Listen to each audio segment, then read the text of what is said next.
안녕하세요. 유튜브 시청자 여러분, 만나서 반갑습니다. 저는 사회를 맡고 있는 광주 중흥초에 근무하는 이경학입니다. 오늘의 강연 주제는요, 앞으로 100년 우리가 꿈꾸는 에너지라는 주제로 이화여자대학교 조윌럼 교수님과 함께 하도록 하겠습니다. 교수님, 안녕하세요. 네, 안녕하십니까.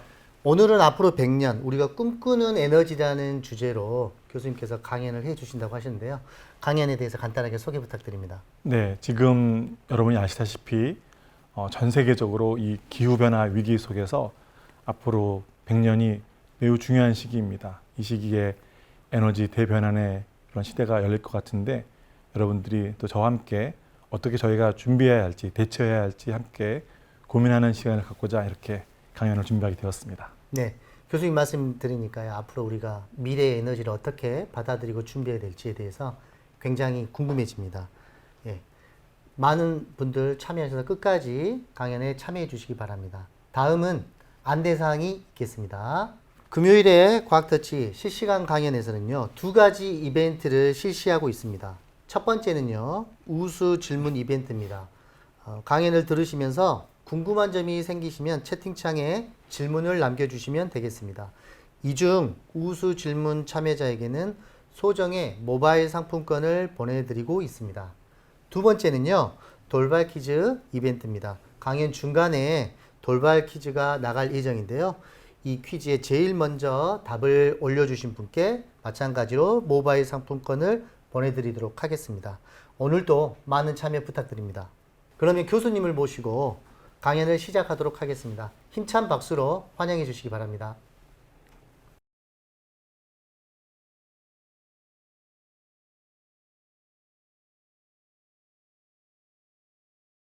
네, 여러분 반갑습니다. 제목이 여러분들한테 관심이 있을지 제가 많이 궁금했는데 이렇게 많이 참여해 주셔서 감사드리고요. 앞으로 100년, 왜 제가 100년을 얘기했을지 한번 생각해 보시면 여러분 지금 우리 21세기에 살아가고 있죠.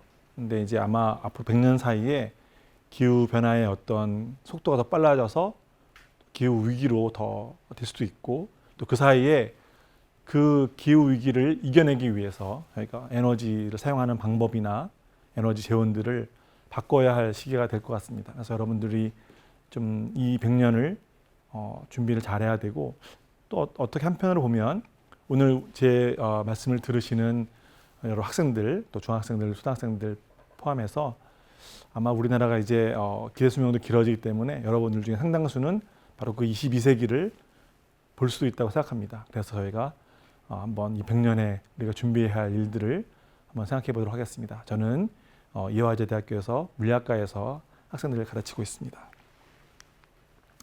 제가 오늘 말씀드릴 내용은 첫 번째는 아마 들어오셨을 거예요. 탄소 중립, 좀 낯선 단어이긴 한데 탄소 중립이라는 게 어떤 건지, 왜 2050년을 어떤 타겟 연도로 생각하는지, 그때까지 왜 달성해야 되는지 그런 말씀을 좀 드리고, 우리나라는 탄소 중립이라는 말로 많이 사용하지만 전 세계적으로는 이 표현을 넷제로, 순합이 0이다 이런 뜻입니다. 그렇게 많이 사용하고 있고요.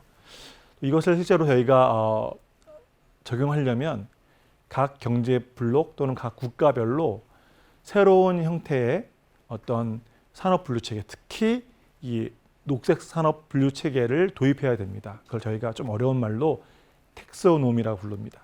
이제 그린 텍소노미라고 부르는데 그런 개념도 한번 좀 얘기를 해보도록 하고요.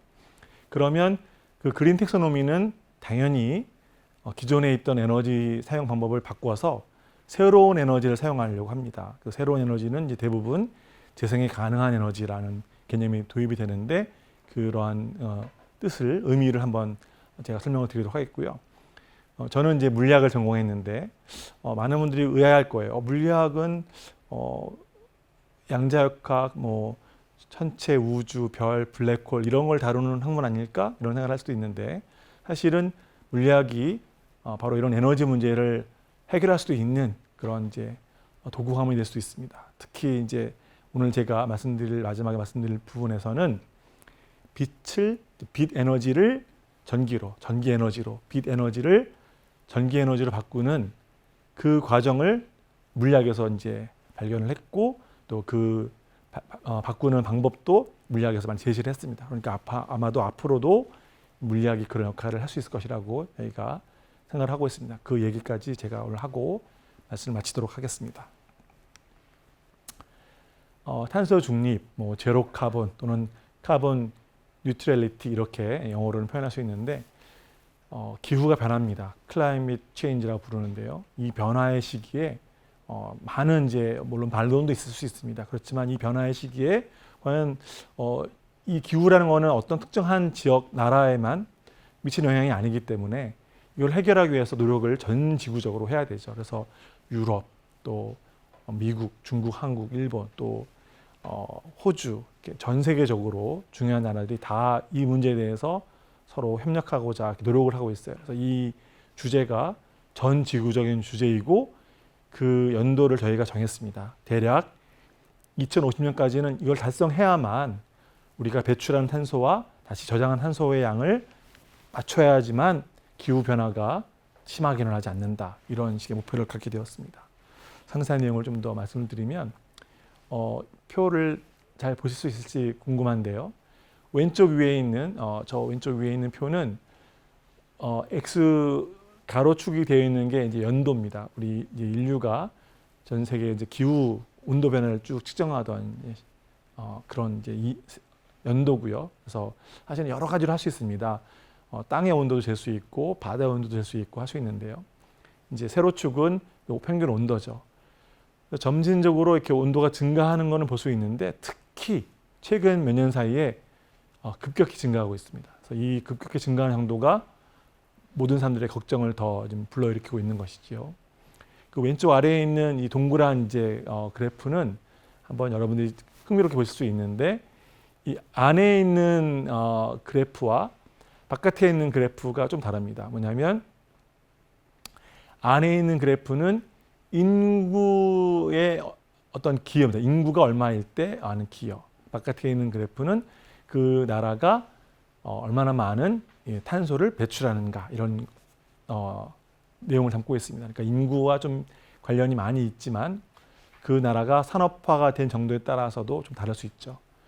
제일 큰 비중은 이제 보시는 것처럼 중국인데 우리나라도 작지 않습니다. 쭉 보시면 우리나라가 인구로는 상당히 작은 나라지만 탄소 배출에 기여하는 거로는 상당히 높은 나라에 속합니다. 따라서 우리나라가 전 세계적인 이 탄소 중립에 대한 어떤 노력을 기울이는 데 있어서 가만히 있을 수는 없다는 얘기가 되겠죠. 금방.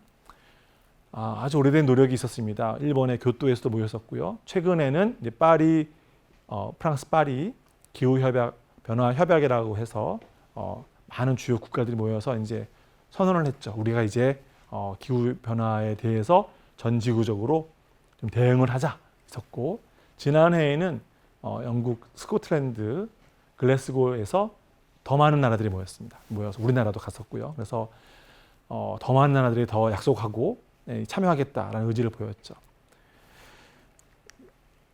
그러면 이런 탄소 중립의 노력을 하는데 왜 이렇게 국제적인 협력이 필요하고 우리나라는 어떤 국가적인 정책을 이제 펴야 되는가 이런 걸 이제 한번 생각해 볼 수 있을 텐데 제가 말씀드린 것처럼 우리나라는 기후 변화 문제에 있어서 그 문제를 해결하는 데 있어서 쫓아가는 나라, 뒤에서 뒷짐지고 가만히 있는 나라가 될 수가 없는 거죠.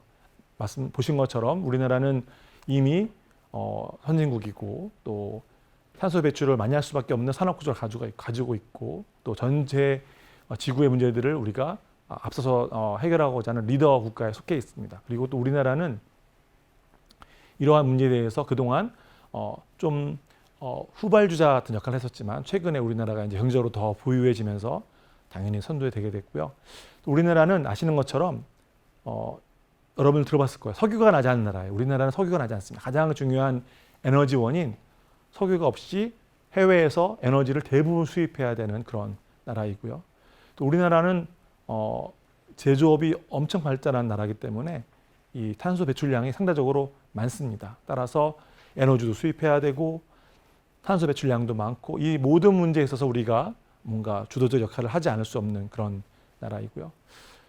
그래서 우리가 이제 지향하는 거는 10년 뒤, 20년 뒤, 또 50년 뒤, 또 이 21세 끝날 때까지도 지속이 가능한 그런 친환경 그린 국가를 꿈꾸고 있는데 특히 우리나라는 여러분들이 대부분 다 이제 도시에 많이 살잖아요.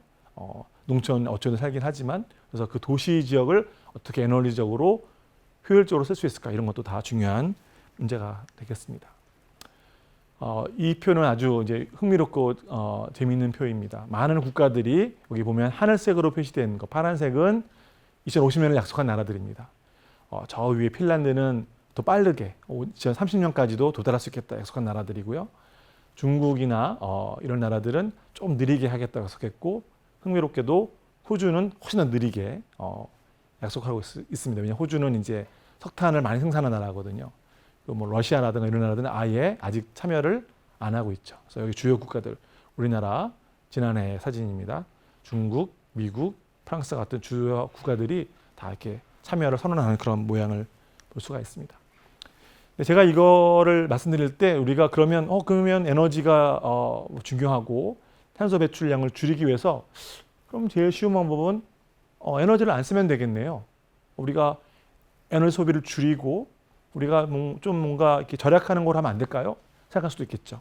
그런데 여러분 아시는 것처럼 전 세계의 경제 발전 또 이 IT 산업 이 모든 것들이 더 많은 에너지를 소비할 수밖에 없는 구조로 되어 있어요. 그런데 하나 저희가 여기서 알아야 할 사항은 우리나라는 이 과학 기술이 엄청 발달한 나라고 이 모든 문제들을 그냥 어떻게 절약하고 소비를 줄이고 하는 거로 해결하는 방법이 아니라 우리가 갖고 있는 이 훌륭한 과학 기술을 적용해서 각 문제들을 해결하고자 하는 노력을 기울이고 있습니다. 지난해 정부에서 발표한 이제 그림입니다. 그래서 각 우리나라의 분야, 산업 분야, 또 기술 분야, 또 어떤 건물을 짓는데, 항만을 짓는데, 심지어 우리 연구하는 분야까지도 모두 힘을 합해서 과학기술의 힘으로 이 탄소 중립을 달성하자 이런 노력들을 기울이고 있습니다. 그러니까 이것은 어떻게 보면 기후변화 그 위기죠. 우리에게 닥쳐오는 어려운 일이죠. 그러나 그 위기는 우리나라와 같이 과학기술이 발전한 여러분들 세대가 됩니다. 조만간 그 세대를 맞이하는 우리들 입장에서는 오히려 기회가 될 수 있습니다. 위기는 곧 기회다. 우리가 그런 걸 좀 염두에 두고서 노력을 하면 우리나라가 이 위기 속에서 더 중요한 국가, 더 중요한 리더 역할을 할 수 있을 것이라고 생각합니다. 자, 그러면 좀 주제를 넘어가서 아까 말했던 텍소노미, 어려운 단어예요. 이 말을 해석하려고 제가 온 건 아니고 이러한 노력을 제 선두에서 이제 추진하는 경제 블록이 유럽입니다. 유러피안 유니온, EU인데요. 이 EU 텍소노미는 왜냐하면 여러 많은 선진국들이 모여 있고 서로 막 연결되어 있어. 한 나라가 잘한다고 되는 것도 아니고 또 한 나라가 좀 힘들면 다른 나라도 다 영향을 받기 때문에 유럽은 이제 다 서로 힘을 합쳐서 의견을 모으는 중인데요. 여러 가지 주제를 가지고 있습니다. 이거 좀 어렵기 때문에 제가 설명을 다 드리지 않겠지만 기본적으로 기후변화를 능동적으로 해결한다. 그리고 여러 자원들, 특히 물, 공기 이런 것들을 깨끗하고 재활용할 수 있게 쓴다. 공해를 막는다. 그리고 생태계도 사람이 살아가는 것만 중요한 것이 아니라 생명 자원들도 함께 공존할 수 있는 세상을 만든다. 이 큰 목표를 가지고 진행을 하고 있어요. 그래서 여러 해 동안 지금 어떻게 하는 것이 EU가, 유럽이 또 전 세계가 좀 더 깨끗하고 안전한 곳에 살 수 있을 것인가에 대해서 논의를 하고 있는데 여기 자세한 내용들이 지금 나와 있습니다. 그래서 여러 개의 부분이 나와 있고 따라서 EU같이 중요한 경제 블록을 선언했기 때문에 우리나라처럼 EU에다가 수출을 해야 되는 나라 입장에서는 그걸 따라가야 되는 거예요. 우리 물건이 그 EU 텍소노미에 맞춰지지 못하면 물건을 팔 수가 없어요. 그래서 우리나라도 코리아도 K 텍소노미를 만들어야 되고 지금 만드는 중에 있습니다. 거의 다 지금 완성이 됐는데 이 상태에서 그 EU 텍소노미가 선두가 됐으니까 표준이 되는 거고 우리도 최대한 그것을 맞추기 위해서 노력을 해야 되는 게 됩니다. 많은 얘기들이 있습니다. 어떤 에너지가 과연 이 그린 텍소노미를 맞출 수 있는 것인지 아닌지 2050년까지 시간이 많이 남았는데 과연 우리가 그때까지 갈 수 있을 것인지 이런 것들도 있는데 자 여기에는 쉽지 않은 문제들이 많이 남아 있어요.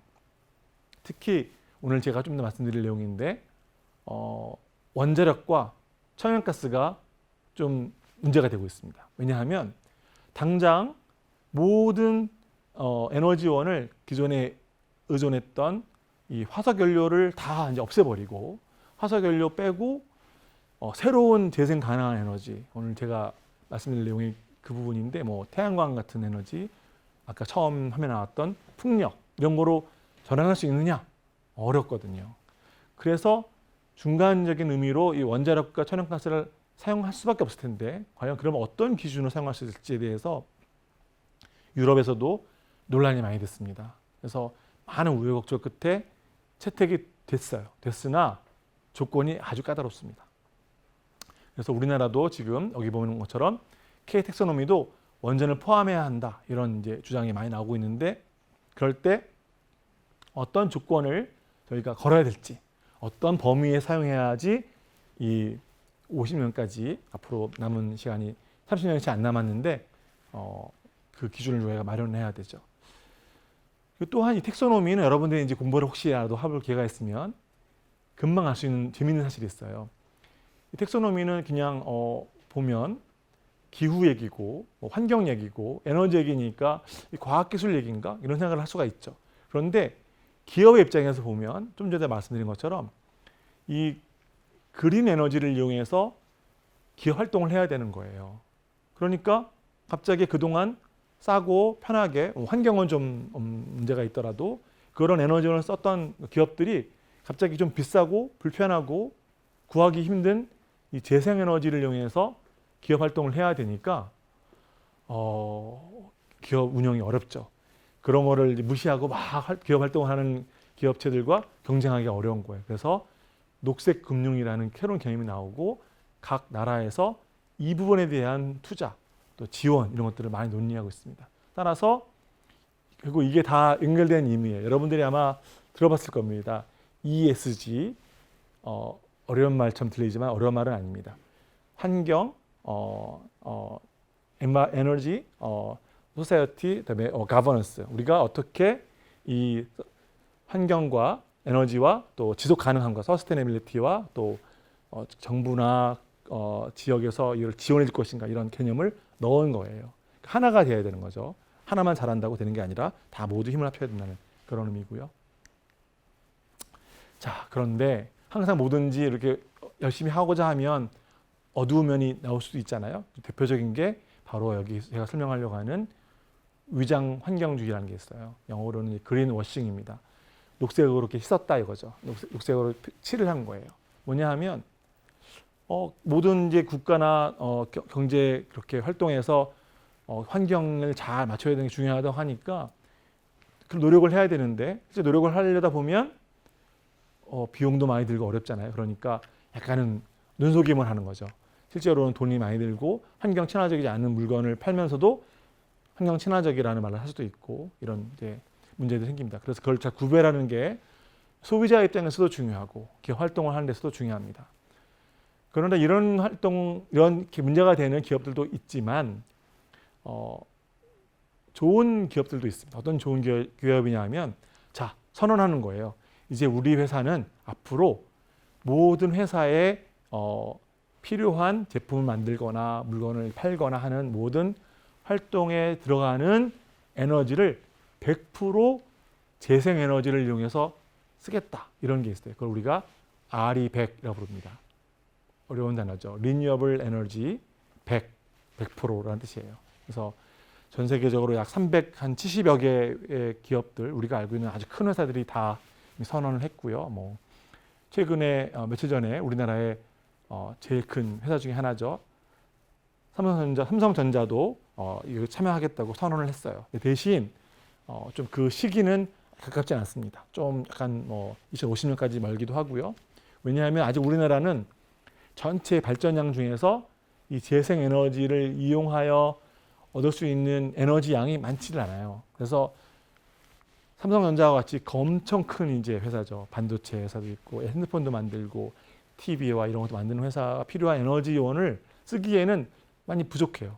또 좀 약간 좀 비싸요. 그리고 그래서 이런 것들을 생각해 봤을 때 어려움이 있는 거죠. 더 빨리 하고 싶고 더 많이 쓰고 싶은데 아주 중요한 주제가 될 수 있습니다. 제가 원자력 얘기를 이제 좀 할 건데 여기 들어가기 전에 우리 여러분들이 잘 듣고 있는지 궁금하니까 제가 돌발 퀴즈를 여기서 내겠습니다. 자, 세계의 경제 블록들 나라들이 노력을 많이 하고 있어요. 기후 변화를 이기자. 그래서 탄소 중립도 주장하고 막 기업에서 참여하라고 독려하고 있어요. 그러면 각 기업의 제품의 생산 또 기업 활동에 필요한 에너지를 100% 재생 에너지로 사용해서 하겠다는 그런 선언이 있어요. 또 운동이라도 할 수 있고 그런 기준이 있습니다. 표현을 여러 개를 할 수 있는데 그 이름이 무엇일까요? 영어 스펠링하고 숫자로 이루어진 거입니다. 여러분들이 아시는 분은 채팅창으로 보내주시면 선생님들이 준비하신 선물을 줄 겁니다. 자, 그 단어를 써주시면 됩니다. 자, 다시 돌아오겠습니다. 그러면 아까 제가 얘기했죠. 이 텍소노미를 하려고 할 때 뭐 일반적인 것들은 할 수 있는데 이제 제일 문제가 되는 거, 어려운 일이죠. 자, 원자력과 천연가스 얘기를 제가 하겠습니다.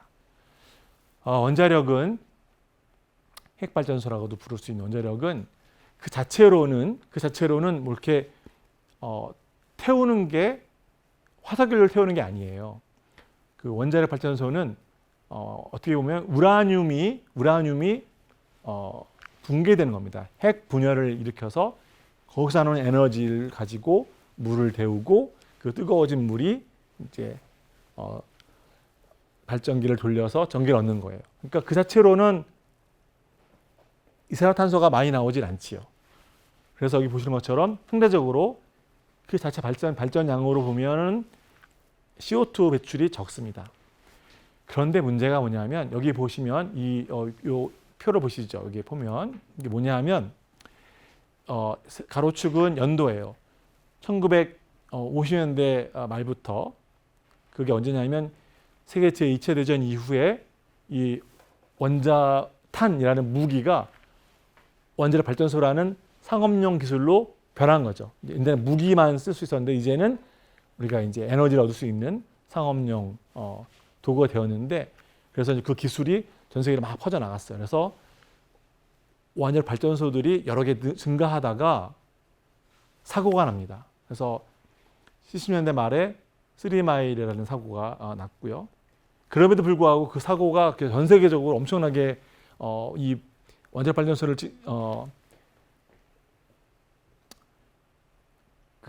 짓는데 방해가 되지는 않았습니다. 그런데 지금 한참 전쟁이 일어나고 있는 우크라이나에 체르노빌이라는 원자력 발전소가 큰 사고가 났어요. 많은 사람들이 죽고 사고가 나서 그 이후로 급격하게 많은 사람들이 이제 알게 됐죠. 원전 사고는 얼마나 위험한 것인가를 알게 되었고 전 세계적으로 원자력 발전소의 양이 급격히 줄었습니다.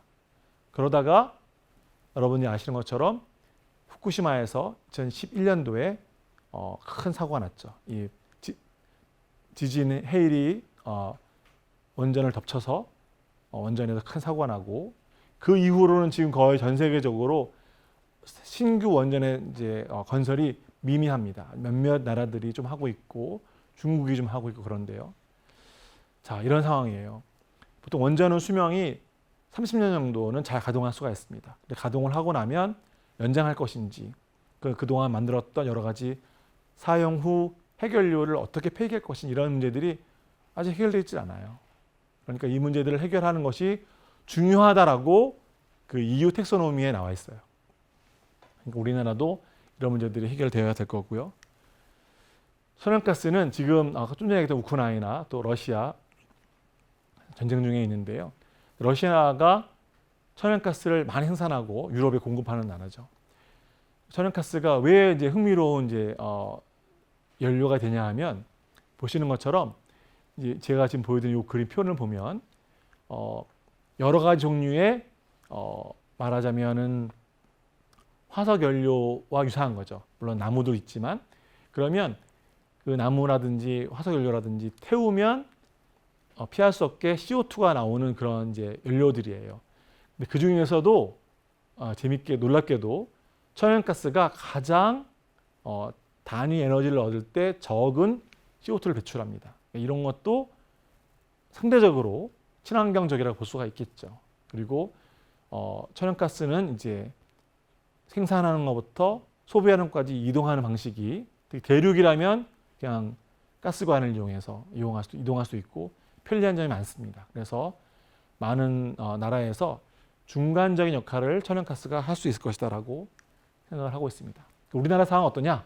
우리나라는 안타깝게도 대부분의 현재까지 에너지, 우리나라에서 현재 전기를 이제 막 쓰고 있는데 이 전기의 대부분은 석탄, 기름, 천연가스로 전기를 얻고 있어요.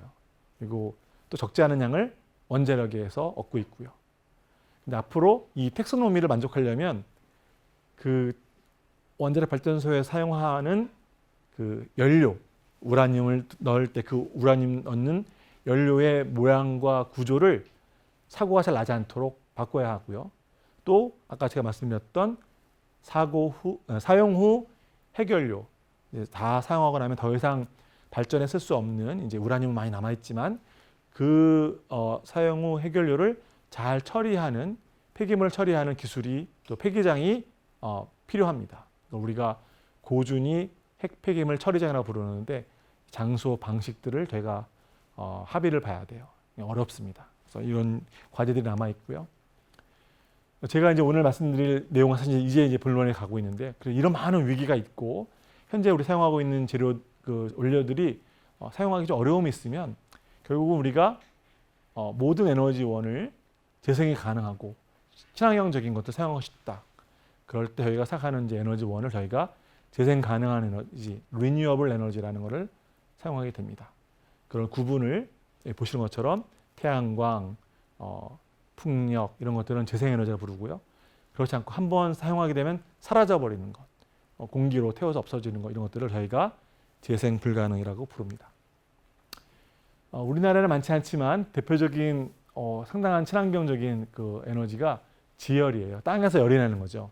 그러니까 화산지대, 일본 많고요. 이런 데 가면은 땅이 따뜻해요. 땅에서 이렇게 뜨거운 물이 나오기도 하고 땅이 따뜻합니다. 그럼 그 뜨거운 물이나 그런 에너지를 이용해서 저희가 전기를 만들 수가 있죠. 지열.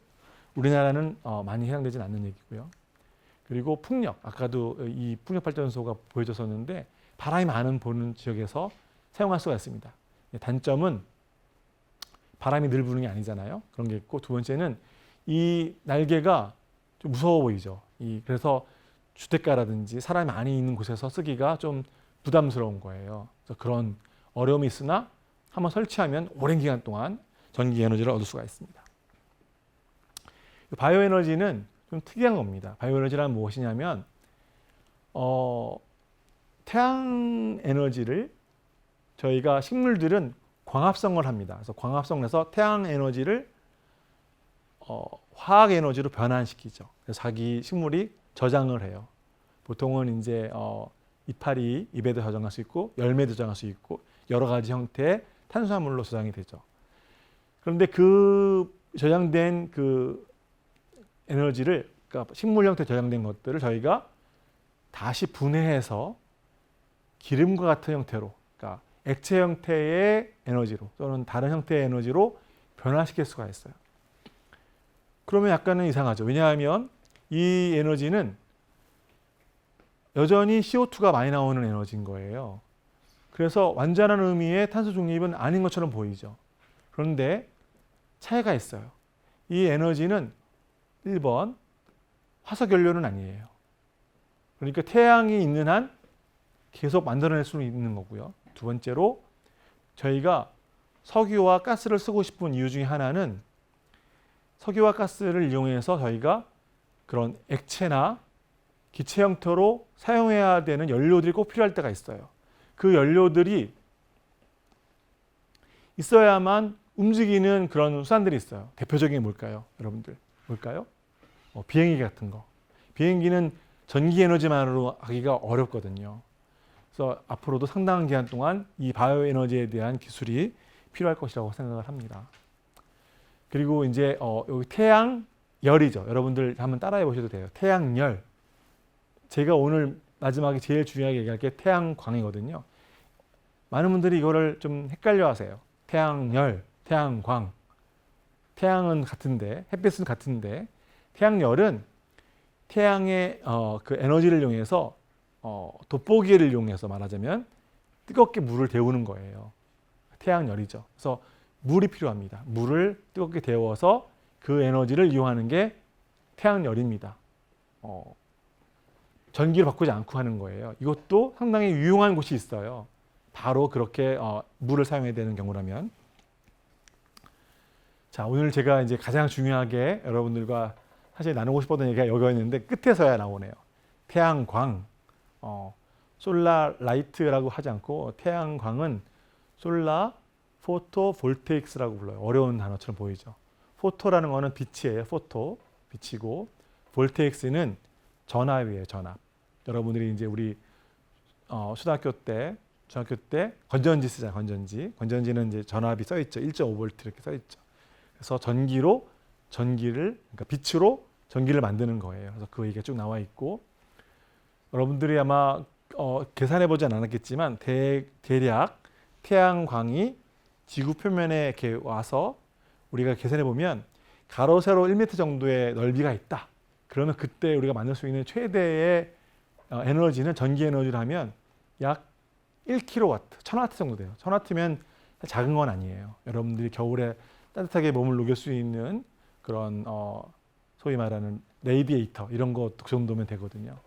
그래서 매우 중요한 이제 에너지가 될 수 있는데 문제는 이 방법은 그냥 되는 게 아니에요. 이 방법은 여기 보는 것처럼 태양전지라는 어떤 특별한 방법을 사용해야만 돼요. 바로 태양전지가 제가 연구하는 분야고 이 태양전지가 우리 미래에 해답이 될 거라고 저는 믿고 있어요.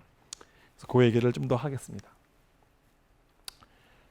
사람들이 빛을 가지고 전기를 만들 수 있다는 것은 아주 옛날부터 알았었어요. 19세기부터 알았었어요.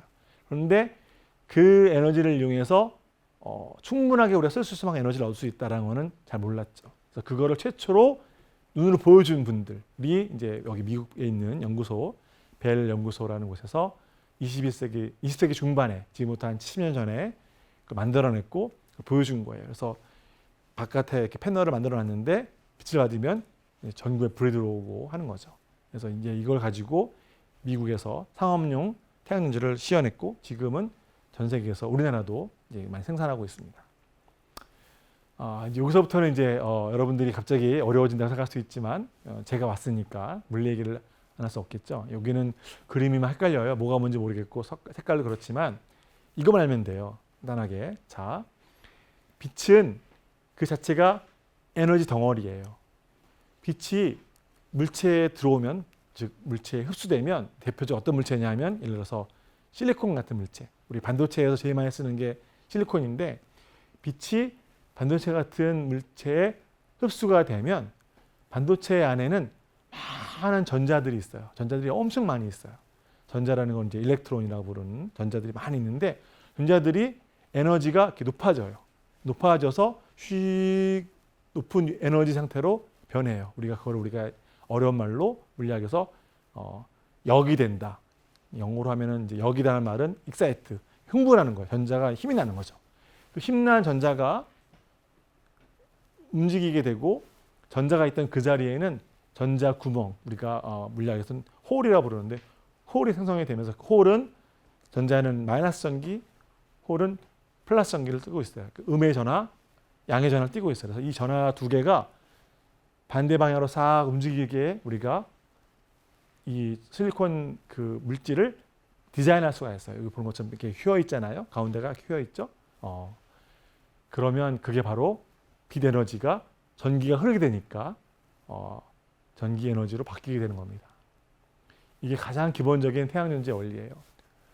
물리학을 좀 더 알아야 될 수 있겠지만 여러분 흥미가 있다면 관련된 자료들이 인터넷에 많이 있어요. 공부할 수 있습니다. 그러니까 쉽게 얘기하면 빛 에너지가 물체에 흡수되면 전자들이 역이 되어서 전자와 전자의 짝이었던 홀이 움직이게 돼서 전류를 만들게 되고 그래서 그게 전기 에너지를 준다. 이게 요지가 됩니다. 자, 그런데 말은 쉬운데 이게 어떤 문제가 있냐면 자, 이런 기술을 이용해 저희가 언제까지? 2050년까지 저희가 지금 대부분 석탄, 기름, 천연가스 쓰고 있는 또 원자력을 쓰고 있는 그 에너지를 다 바꾸고 싶은 거예요. 과연 가능할까? 그런 고민들이 저 그림에 나와 있고 우리나라 이야기도 나와 있는 거예요. 우리나라도 지금 2020년 2년이니까 비율이 뭐 7%도 잘 안 되잖아요. 근데 이 어마어마한 양을 이제 막 바꾸는 거죠. 그리고 또 새로운 에너지들도 필요해요. 그래서 이제 앞으로 엄청나게 많은 태양광이나 풍력이나 이런 재생에너지를 볼 수 있게 될 것이고요. 이 태양광과 이런 풍력 같은 에너지들은 이제 앞으로 도시에도 많이 들어올 예정입니다. 도시에 들어와서 여러분들이 충분히 이제 사용하게 될 거고요. 그러기 위해서는 기존에 없던 기술도 많이 필요하게 돼요. 그래서 아래에 있는 거는 이제 여기 있는 내용은 좀 어려운 물리학입니다. 여기 유명한 물리학자들이 발견한 이제 물리 원리예요. 태양광이 많이 와도 아까 보여드렸던 그 물질 성질 때문에 안타깝게도 모든 에너지를 쓸 수가 없어요. 아무리 노력해도 30% 정도, 20% 이렇게 못 쓰는 거예요, 에너지를. 안타깝죠? 이거를 만약에 우리가 새롭게 이해할 수 있고 해결할 수 있다면 뭐 아마 제 생각에 노벨상 받을 수 있을 거라고 생각합니다. 그래서 이 여러 가지 물리적인 문제들이 남아 있어요. 들어봤을까요, 여러분들? 혹시 흑체 복사, 양자역학가 만들었던 흑체 복사, 일렉트론과 홀의 재결합, 또 흡수되지 못하는 빛을 어떻게 쓸 것인가, 너무 에너지 작아서 너무 커서 하는 것들, 그런 것들도 저희가 고민해 볼 수가 있습니다. 이런 것들이 다 모두 물리학의 문제이기도 하지만 좋은 태양전자를 만들기 위한 노력이 될 수 있어요. 그러면 이 물리학 또는 또 화학 또는 재료공학 같은 이 과학 기술들이 어떤 역할을 하고 있냐면 이런 문제를 해결하기 위해서 기존의 실리콘이라는 물질이 잘 되고 있지만 더 좋은 물질, 더 나은 물질 찾으려고 노력하고 있거든요. 그걸 우리가 뭐라고 부르냐면 에너지 물질이라고 불러요. 에너지 소재, 에너지 머티리얼이라고 부르는데 그런 시장들이 점점 커지는 거죠. 여기 지금 날짜 이어 써놨죠, 연도를. 이게 2050년 되면은 더 커질 수밖에 없겠죠. 모든 걸 이걸 해결하려고 하니까 그런 걸 여러분이 고민할 수 있을 것 같고요. 이제 마지막입니다. 이제 제가 왔다 가니까 여러분들이 제가 뭐 하는지는 알면 좋을 것 같아서 우리가 실리콘이라는 물질이 중요하다고 제가 말씀드렸으니까 아마도 여러분 금방 예상했을 거예요. 그럼 혹시 신물질이 중요할까? 맞아요. 신물질이 중요하죠. 최근에 물리학자를 비롯한 많은 과학기술자들이 연구하는 신물질 대표적인 것이 바로 이 할로겐이라는 원소가 들어간 페로브스카이트 구조를 갖는 물질이에요. 이제 여기 보면 이제 그 구조가 있고 여기 그 옆에는 이제 효율이 있는데 제가 30%를 못 가지만 벌써 여기는 25% 넘게 최근 기록은 뭐 25.5% 그리고 중요한 거는 세계 기록을 우리나라의 한국의 과학기술자들이 많이 내고 있어요. 자랑스럽죠. 그래서 이걸 만들면 태양전지를 비롯해 여러 가지 재미있는, 흥미있는, 쓸모있는 것들 많이 만들어낼 수가 있어요. 그러니까 에너지도 해결하고 가전제품도 해결할 수 있고 그런 기술이 됩니다. 근데 이제 우리 여러분들 이건 너무 어려워서 여러분이 다 공부할 수 없지만 제가 하고 싶은 말은 이거예요. 과학기술은 이렇게 물리학의 기본적인 거예요. 다 물리학 내용들입니다. 물질의 구조, 물질의 에너지의 차이, 또 다양한 구성 조소에 따라서 어떻게 특성 바뀌는가, 그리고 여러분들이 들어봤을 거예요. 나노과학, 나노기술 그런 것들이 들어갔을 때 어떻게 더 좋아지는가 이런 얘기들이 여기 다 모여 있어요. 제가 연구하는 그런 내용들이거든요. 여러분들이 혹시 흥미가 있으면 아직은 뭐 초등학생, 중학생일 수도 있지만 고등학생들이 여러분 관심이 있다면 여러분 대학 갈 때 물리학, 화학, 재료공학 이런 걸 전공하게 되면 이런 내용들을 접하게 될 겁니다. 뿐만 아니라 이런 태양전지는 과학이면서 또한 기술로 연결돼요. 제가 말씀드렸잖아요. 30%밖에 못 만들잖아요. 효율을. 아깝잖아요. 빛이. 우리가 40%, 50% 하면 얼마나 좋겠어요. 그러려면 물질이 한 개 때는 못 만들지만 우리가 여기 보여드린 것처럼 물질을 층을 여러 개를 쌓을 수가 있으면 25% 나왔던 거를 35%로, 35% 나왔던 거를 40% 이렇게 올릴 수가 있어요. 그러면 도시의 좁은 공간에 비싼 땅에 건물에 태양전지를 올려서도 더 고효율의 에너지를 얻을 수 있겠죠. 그러면 엄청 경제적으로 이득인 거예요. 오히려 이런 것들이 많은 물리학자들, 화학자들, 공학자들이 연구하고 있는 내용들입니다. 이 마지막 슬라이드는 제가 연구하는 최근에 제가 논문 낸 건데요. 제가 생각해낸 아이디어예요. 우리 할로겐 태양전지에 사용될 물질들이 이런 특성이 있으니까 이 특성을 가지고 대면적으로도 우리가 쓸 수 있겠다고 생각해서 열심히 연구하고 있습니다. 여기 보면 예쁘게 생겼죠. 여기 이렇게 가야 되네요. 예쁘게 생긴 캔디같이 생긴 거 이렇게 빨간색처럼 보이는 거는 브롬이 들어가 있는 거고 그 위에는 염소, 클로린이 들어가 있는 그런 거거든요. 그래서 이렇게 예쁘게 생겼지만 이 물질들을 이렇게 잘 만들면 기존에 우리가 보지 못했던 새로운 소자들 또 새로운 제품들 만들 수 있다는 것을 제가 지금 요새 한참 연구하고 있습니다. 얘기를 거의 다 한 것 같은데요. 자, 여러분 긴 시간 들어서 감사드리고 혹시 궁금한 거 있으면 또 질문해 주시고요. 여러분들이 이 에너지 위기 속에서 어떻게 걱정하자고 제가 이야기를 한 것이 아니라 그런 걱정들은 어른들이 좀 당분간 할 테니까 여러분들은 과학의 꿈을 키워서 이 흥미로운 기후변화 또 흥미로운 또 에너지 문제들을 내가 스스로 해결해 보겠다는 그런 의지를 가질 수 있으면 제가 오늘 말씀드린 거에 보람을 느끼겠습니다. 예, 감사합니다.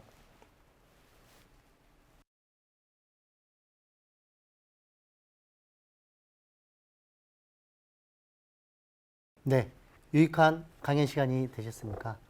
교수님, 오늘 그 유튜브 강연 처음 해보셨는데 소감 간단하게 부탁드리겠습니다. 네, 학생들이 앞에 좀 있었으면 좀 제가 마주보고 얘기했을 텐데 그거 좀 네. 아쉽긴 한데요. 네. 상당히 흥미롭고 재미있는 시간이었습니다. 열정적으로 강연해 주신 교수님께 다시 한번 감사드립니다. 예, 돌발 퀴즈 정답자 말씀드리도록 하겠습니다. 정답은 알리 100이고요. 규민 김, 그래서 김규민 님이신 것 같아요. 다시 한번 축하드립니다. 예. 온라인 강연이 계속 진행되는 동안에 많은 분께서 질문을 남겨주신 것 같습니다. 그 질문이 어느 정도 수합이 됐는데요. 질문 내용을 함께 살펴보도록 하겠습니다. 예. 정재성님께서 질문을 남겨주셨는데요. 이제 아까 교수님께서 쓰레기 부분도 좀 다뤄주신 것 같아요. 이런 쓰레기가 과연 에너지가 될 수 있는지, 특히 최근에 그 버려진 비닐을 이용해서 석유를 이렇게 만들어내는 그래서 도시 공장, 도시 에너지 뭐 이런 얘기가 나오고 있는데 쓰레기로 에너지가 만들어지는 게 이제 어떻게 되고 있는지 교수님께서 좀 말씀해 주시면 고맙겠습니다. 쓰레기라고 하는 거, 이제 그런 물질들이라 하는 것들은 그 안에 구성을 보면 당연히 이제 탄소를 포함한 많은 이제 물질로 이루어져 있죠. 그러면은 저희가 적절한 방식으로 분해한다든가 또 그 형태를 바꾼다든가 하면은 저희가 다시 재활용할 수 있는 에너지로 바뀔 수가 있는 것이죠. 근데 이제 문제는 그 분해하는 과정에서 추가로 또 폐기물이 나온다든가 또 너무 많은 에너지 소비한다든가 그러면은 사실은 좀 어려움일 수 있는데 점점 이제 기술들이 고도화되면서 그런 폐기물들도 재활용 가능하고 또 새로운 에너지로 쓸 수 있는 그런 것들이 가능해지고 있고 특히 아마 환경 분야에서는 매우 중요한 연구 주제로 제가 알고 있습니다. 예. 네네. 이희정님께서 남겨주셨는데요. 이제 이희정님이 선생님이신 것 같아요. 선생님으로서 학교에서 환경 그림 그리기, 또 캠페인 활동 이런 것을 넘어서 실천적인 환경 교육을 좀 할 수 있는 방법. 특히 이제 교수님 강연을 들으니까 무언가 지구에 도움을 주고 싶다라는 이렇게 얘기가 있었는데요. 지금 방송을 보신 혹시 선생님들을 위해서 그러면 실천적인 환경 교육을 위해서 이런 게 좀 좋을 것 같다. 이런 조언을 해주시면 좋을 것 같습니다. 그래서 제가 그 학교 현장에서 학생들이 그 어떠한 방식으로 이제 이 환경 문제 또는 기후 변화 문제에 대해서 경험하고 할 수 있는지를 좀 고민하면 좋을 것 같긴 한데요. 제가 좀 제안을 드리자면은 기존에 저희가 환경 문제라고 하면은 뭐 쓰레기를 뭐 치운다든가 아니면은 환경 친화적인 방법을 사용한다든가 이런 방식이었는데 이제는 학생들도 인터넷 등을 통해서 이제 접할 수 있는 정보가 많아졌으니까 그러면 이런 것도 좋을 것 같습니다. 본인이 사용하는 물건들 또 학교 사용하는 물건을 통해서 그 물건들이 만들어져서 본인이 사용할 때까지 과정을 봤을 때 친환경적인가 아닌가 하고 또 우리가 학교에서 사용하는 여러 물건들 중에서 어떻게 좀 더 친환경적으로 만들어서 사용할 수 있을 것인가를 고민해 보는 것도 중요할 것 같고요. 뭐 대표적으로 저희가 사용하는 물건 중에서 플라스틱도 많고 그런데 그런 것들을 어떻게 또 일회용도 많고 그러니까 그런 것들에 대해서 학생들이 좀 공부해 보고 또 그거를 각 학급에서 실천할 수 있는 거를 정해서 해본다면 큰 변화가 있지 않을까 생각을 합니다. 예. 네. 교수님께서는 이제 저희가 어떤 물건을 선택해서 소비하는 그 과정에서 얼마나 그게 에너지를 좀 쓰고 있는지, 그리고 어떻게 재활용될 수 있는지, 그것을 수업과 함께 이렇게 곁들여서 얘기하면 아이들에게 좀 더 실천적인 환경 교육이 된다고 말씀하신 것 같습니다. 예. 서여사님께서 질문을 남겨주셨습니다. 아까 교수님께서 원자력에 대해서 잠깐 얘기하셨는데요. 그러면 이런 원자력이 어떤 점이 우리에게 굉장히 해로운지 아마 좀 그 부분을 간단하게 설명해 주시면 좋겠습니다. 원자력은 제가 생각하기에는 이제 네. 두 얼굴 가지고 있다고 생각합니다. 두 음. 얼굴. 왜냐하면 원자력은 저희 나라의 그 경제 발전에 기여한 바가 네. 아주 상당하고요. 네. 그리고 원자력 발전의 특징은 어떤 것이냐면은 지속 가능합니다. 그러니까 한번 발전을 시작하면은 안정적으로 에너지를 얻을 수 있어서 네네. 사용하는 측면에서는 상당히 유리한 면이 있어요. 네. 그래서 아마 저희 나라에서도 오랜 기간 동안 많은 원전을 건설하고 네. 사용해 왔는데 아까 제가 말씀드린 것처럼 원전은 한번 사고가 났을 때 그 사고가 너무 큰 피해를 네. 일으키는 게 있고 네. 두 번째는 사실은 전 세계에서 아직 거의 모든 나라들이 해결하지 못하는 이슈가 사용 후 해결료를 어떻게 안전하게 보관하고 그걸 관리할 것인가 문제인데 네. 사용 후 해결료라는 그 방사능 물질에 네. 그 여러분들이 이제 아시겠지만 방사능 물질들은 반감기라는 게 있거든요. 그 방사능이 얼마나 줄어드는가가 있는데 놀랍게도 10만 년 정도 돼야 반감기가 도달하거든요. 그러니까 10만 년이라는 거는 상상이 어려운 시간인데 과연 그 시간을 혹시 줄일 수 있는 기술이 있는지 아니면 그 시간 동안을 견딜 수 있는 지하 깊은 곳에 묻을 수 있는지 이런 것들이 전 세계적으로 아직 합의되지 않은 상태예요. 그래서 그런 것들을 고려해서 저희가 사고를 막고 또 사용 해결료도 잘 처리할 수 있는 기술을 제시해라. 이게 EU 텍소노미의 요구입니다. 언제까지? 2045년까지 다. 중간에도 좀 마일스톤이 있고요. 그래서 우리나라가 과연 이걸 달성할 수 있을지 좀 쉽지 않은 문제고요. 그래서 원자력은 당장은 저희가 끊을 수는 없어요. 우리나라의 30% 가까운 에너지를 원자력에 의존하고 있기 때문에 네. 그렇지만 모든 국민들이 마음을 모아서 고민해볼 문제라고 생각합니다. 예. 네. 원자력 에너지에 관련된 내용은 이제 안전성과 그리고 반감기 기간이 굉장히 긴데 그 오랜 기간 동안 어떻게 보관 또 그것을 좀 더 줄일 수 있는 여러 가지 그 보관들이 해결이 된다면 교수님 말씀하신 것처럼 좀 안정적인 에너지가 되지 않을까 생각을 해봅니다. 예, 최은영님께서 비슷한 또 질문을 남겨주셨는데요. 저희가 원자력 발전소 수명이 한 30여 년 된다고 그러는데요. 1960년부터 이제 80년대 만들어진 그런 발전소 같은 경우는 폐기해야 되는데 그 폐기가 잘 되는지 또 그 교수님 조금 전에 말씀하셨던 내용과 좀 중복될 수도 있는데 그런 문제에서 환경적인 문제가 혹시 발생되지 않는지 궁금하다고 질문 남겨주셨습니다. 전 세계적으로 그 초기에 지었던 원자력 발전소들은 지금 상당히 많이 폐로가 됐고요. 네네. 우리나라의 경우는 완전히 폐로가 되어서 하는 이제 원전이 이제 나오고 있죠. 네. 저희가 이제 월성도 포함해서 나오고 있는데 현재는 그 폐기물들을 발전소 내에 수조에 보관하고 있습니다. 네. 그러니까 식히는 정도의 노력만 하고 있는 거고요. 아직은 그 폐기물들을 땅에 묻을지 아니면 다른 방법으로 분해해서 반감기를 줄여서 다시 처리할지를 결정하지 못한 상태고요. 따라서 폐로를 시킨다 하더라도 그 폐기물들은 여전히 그 발전소 구내에 네. 상당 기간 있을 가능성이 높고요. 그리고 지금 그 수조의 규모를 뭐 더 늘리기 어려울 만큼 한계에 많이 도달해 있거든요. 그래서 저희들이 이제 빠른 시간 안에 어떻게 이 폐기물을 처리할 것인가에서 국민적 합의와 또 과학기술적으로 해결책이 발견되어야 되지 않으면 신규 원전 짓는 거는 뭐 당연히 어려울 거고요. 네. 기존에 가동 중의 원전을 계속 가동하는 것도 네. 어려운 일이다라고 생각하고 있습니다. 네. 보관 문제 이게 좀 네. 여러 가지가 좀 그 걱정이 된다고 말씀을 하셨습니다. 그러면 예를 들어서 이제 원자력 발전소 수명이 30년이지만 30년 넘어서 이제 잘 운영되는 발전소는 좀 더 오래 갈 수도 있는지 어떠신가요? 네, 그거는 뭐 제가 원자력 전문가는 아니기 때문에 대답하기는 네. 어려운 문제지만 네. 저희가 이제 자동차를 운전하며 중고차가 있으면 네. 관리 잘하시는 분들은 좀 오래 탈 수도 있잖아요. 네. 근데 그런 거는 이제 개인의 일이니까 개인의 선택이고 네. 그 자동차의 운행을 통해서 겪는 위험을 본인이 감수하면 되지만 네. 원자력 발전소는 너무나 많은 사람들에게 영향을 미치는 문제고 네. 그렇기 때문에 사실은 이미 그 선진국들 원자력 발전소를 저에게 전달해 준 나라들 뭐 미국이나 프랑스들은 표준 프로토콜이 있죠. 얼마나 사용하고 검사해서 어느 정도면 합격되면 좀 더 쓸 수 있고 이런 것이 있는데 네. 저희는 그런 기준을 적용을 하고는 있고요. 그래서 좀 더 연장을 하고는 있으나 그 한계를 이미 너무 초과한 것 같고 네. 그렇다면은 좀 더 어떤 과학기술적인 판단에 근거해서 네.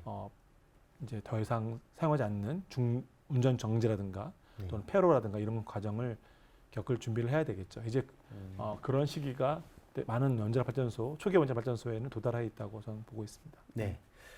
근데 이제 저희 나라 같은 경우도 이제 일본과 좀 비슷하겠지만 그 지형 자체가 안정적이라고 또 보기는 좀 어렵지 않습니까? 그럴 수 있겠죠. 그래서 그런 어떤 지형적인 또 지진이라든지 이런 것에 좀 걱정하는 편인데 거기 이런 부분을 좀 더 고려하자면 원자력 발전소 좀 더 저희가 고민해야 되지 않을까 생각도 좀 드는데요. 그 원자력 전문가들이 그쪽 지진 관련해서도 상당한 전문가들이 많이 계세요. 왜냐면은 저희 건물을 지을 때 이제 보통 이제 면진 뭐 이런 여러 가지 용어를 사용합니다. 지진에서 얼마나 민감하고 지진을 견딜 수 있는지 그런 다 생각을 하셔서 만들고는 있으나 네네. 그게 이제 결국은 얼마만큼의 강한 지진인가에 따라 다를 수 있기 때문에 역사적으로 우리는 한반도에서 일어났던 지진을 고려했을 때는 당장 큰 지진에 의한 같은 문제는 상대적으로 적을 것이라 생각을 하지만 모르는 일이죠. 한 번만이라도 큰 지진이 온다고 하면 어마어마한 특히 이제 지금 저희 나라는 문제가 원전이 대부분 다 대도시 주변에 있거든요. 네. 그래서 그런 거는 상당히 염려스러운 문제가 아닌가 생각합니다. 예. 앞부분은 몇 가지 원자력에 대해서 얘기했는데 이번에는 그럼 신재생 에너지에 관련된 질문 드리겠습니다.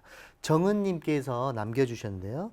신재생 에너지는 환경에 이제 도움되는 쪽으로 이제 개발이 된다고는 하지만 지금 계속 개발되는 그런 에너지가 과연 진짜로 환경에 도움을 주는지 그게 좀 궁금하다고 남겨주셨습니다.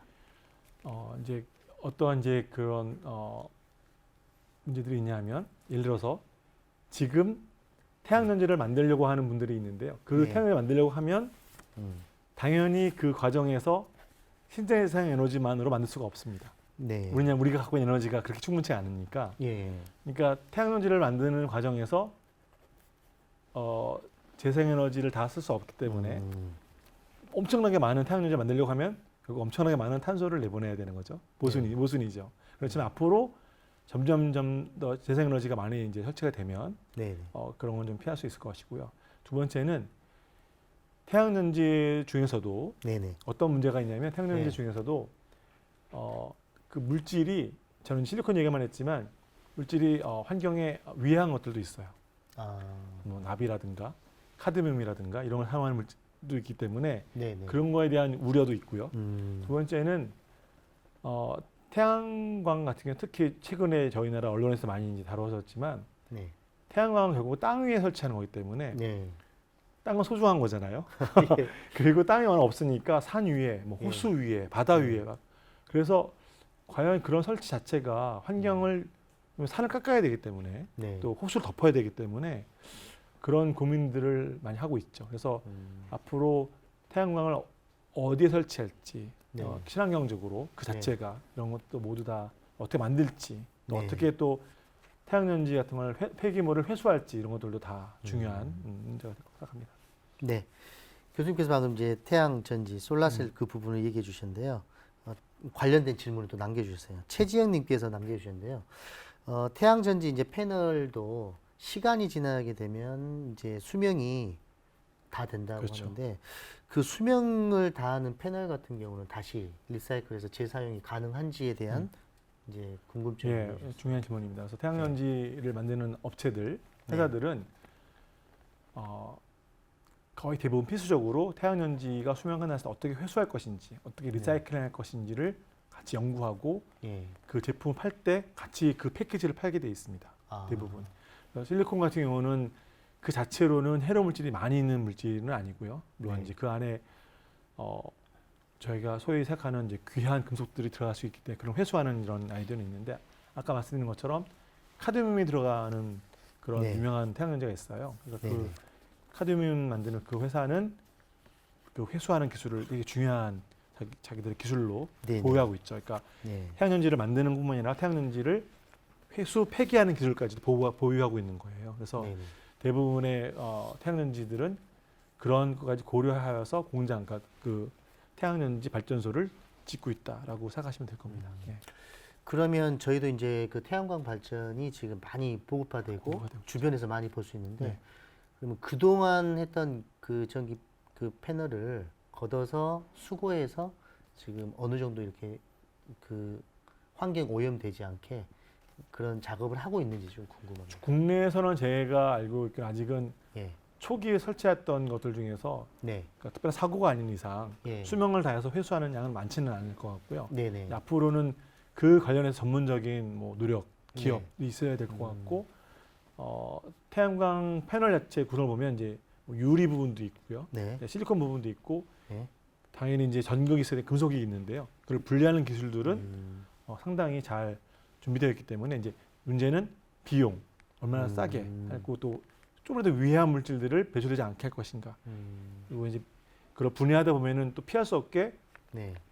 CO2를 배출할 수도 있거든요. 그러면 또 모순이 되니까 그러지 네. 않도록 하는 기술들이 이제 필요하게 되겠죠. 예. 아무래도 이제 어떤 에너지를 안정적으로 이끌어가기 위해서 또 거기에서 나오는 어떤 결과물들이 해롭지 않고 또 경제적이어야 된다는 게 굉장히 좀 어려운 것 같습니다. 그러면 요즘 이제 앞으로 미래에는 더 많은 IT 기술이라든지 교통수단이 발달됨에 따라서 특히 이제 에너지 소비가 점점 늘어날 건데 과연 이러한 에너지를 어느 정도 감당할 수 있을지 특히 그 재생 에너지만으로도 이게 감당이 될지 좀 궁금하거든요. 네, 아주 중요한 질문을 하셨는데 저희가 몇 년 전에 그 알파고 네. 이세돌 구단하고 한 거 기억나실 거예요. 네네. 그래서 제가 늘 이제 학생들하고 같이 이제 이 에너지 문제 얘기할 때 얘기하는 주제 중에 하나가 네. 그 알파고는 이세돌 구단하고 싸울 때 네.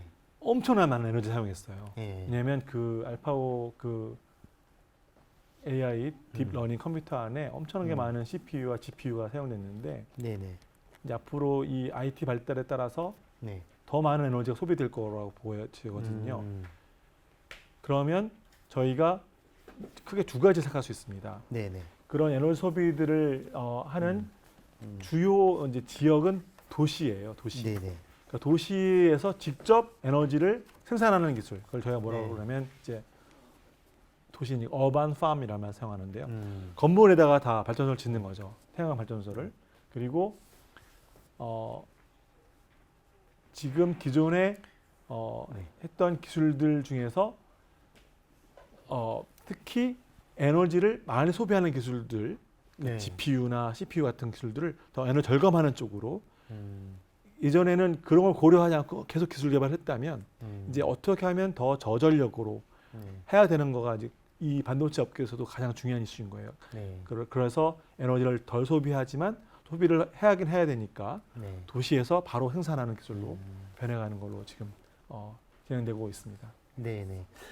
그러니까 이제 새로운 에너지를 만들고 이런 것도 중요하지만 그 에너지를 소비하는 여러 장소 또 물건들이 얼마나 효율적으로 또 쓸 수 있느냐 이것도 굉장히 중요한 네. 것 같습니다. 김규민님께서 질문을 남겨주셨습니다. 원자폭탄 같은 경우도 그 원자폭탄보다 실제 수소폭탄이 훨씬 더 에너지가 높다고 하는데 그럼 원자력 대신에 수소 에너지를 이용하면 그만큼 또 효과적으로 에너지를 얻지 않을까 이렇게 질문을 남겨주셨는데요. 그러면 그렇다면 과연 수소 에너지 기술은 지금 현재 어느 정도 왔는지 좀 궁금하다고 남겨주셨습니다. 네, 아주 중요하고 재미있는 질문인데요. 조금 네. 이제 설명을 드리면 원자폭탄, 수소폭탄 할 때 그 수소폭탄에서의 그 원리는 네네. 핵융합이라는 기술입니다. 네. 핵융합. 그러니까 지금은 저희가 제어를 잘할 수가 있지 않기 때문에 네네. 연구 단계에 있는 거고요. 그래서 그거를 저희가 잘할 수 있다면 아마도 정말로 꿈의 에너지 될 수 있을 거라 생각하지만 아직은 네. 조금 시간이 걸릴 것 같고요. 네. 지금 말씀하신 수소 에너지는 다른 거예요. 지금 말씀 수소 에너지는 물의 전기 분해를 하면 수소와 산소가 생기죠. 네. 그 반대를 하는 거예요. 그러니까 어떻게든 이 수소를 좀 추출을 해서 가지고 그거를 산소와 결합시키는, 즉 산화, 즉 연소를 시키게 되면 예. 에너지를 얻을 수가 있습니다. 예. 그러면 수소를 어떻게 얻을 것인가가 이제 관건이 되는데 수소를 얻을 방법은 크게 보통 두 가지가 있어요. 하나는 자연에서 수소를 얻는 거예요. 천연가스를 채취할 때 수소가 나올 수도 있습니다. 네. 그런 경우도 있고요. 아니면 정말 그야말로 물을 전기분해하는 거죠. 그러면 이제 또 모순이 되죠. 전기분해하려면 에너지가 드는데 그렇죠. 산소가 나오는데 네. 그렇지만 수소 에너지 자체는 되게 청정한 에너지고 네. 물론 수송하는데 어려움이 있긴 하지만 그래서 수소 에너지 또 수소 경제라는 말은 네. 후자를 말씀드리는 겁니다. 그래서 네네. 대신 이제 수소차, 전기차 이렇게 시장에 나왔는데 많은 사람들이 수소차를 사지 않고 전기차를 사고 있다는 게 좀 특이하긴 한데 네. 전기차, 수소차는 다시 말씀드리면 수소를 어떻게든 얻어서 수소를 그러니까 연소하여 즉 산소와 결합시켜서 에너지 사는 방법이고 그건 이미 상용화 되어 있고 앞으로도 발달할 거라고 생각합니다. 훨씬 더 많이. 네네. 예. 오늘 교수님께서 이제 물리학 관련해서도 말씀해 주셨는데요. 그렇다면 물리학과 같은 이런 기초과학이 에너지의 이제 문제 해결하는 데 도움을 이제 준다고 말씀하시는데 지금 시청하신 우리 친구들 위해서 나는 물리학에 좀 관심이 있었는데 그리고 그 부분을 어떻게 에너지하고 연결시킬지 어떻게 하면 좋을지 간단하게 우리 친구들 위해서 한 말씀 해주시면 좋을 것 같습니다. 네. 여러분들이 이제 물리학이나 과학을 좋아하는 마음을 갖는 거는 참 저는 권장하고 싶어요. 네. 근데 이제 고등학교 올라가고 대학을 가려고 하면 네. 전공 정하는 문제는 좀 다를 수 있는데 네. 마음 속에서 이렇게 본인에게 하는 소리를 들어보면 알 수는 있어요. 내 마음 속에서 네. 제가 저희 학생들 쓰는 말이 있는데 심장에 말하는 소리를 들어봐라 그런 말을 하거든요. 네. 여러분들이 그런 물리학이나 이런 게 너무 흥미로우면 이제 그 전공하면 되고 제가 저 경우처럼 기초과학을 전공해도 실제로 직업으로 네. 직장을 하는 거는 응용과학을 할 수가 있습니다. 그러니까 공학이랑 크게 차이가 없고요. 대신 네. 공학을 하신 분들은 좀 더 기술 개발을 해서 상업화 쪽에 더 관심이 있다면 저같이 물리학을 하는 사람들이 이런 응용과학을 하게 되면 기초적인 지식을 이용해서 중간 다리 역할을 하는 역할을 하니까 네. 본인의 결정은 이제 선택을 해야죠. 나는 어떤 게 더 흥미롭고 어떤 게 내가 일생을 바치기에 좋을지를 생각하면 되는데 저는 물리학이나 화학 같은 기초과학을 해도 충분히 이런 에너지 문제를 해결하는데 네. 큰 역할을 할 수 있다고 생각하고 아까 제가 보여드렸던 그 네. 차트에 있는 그 한국 그 교수님들은 네. 다 물리화학 하시는 분들이에요. 네. 네.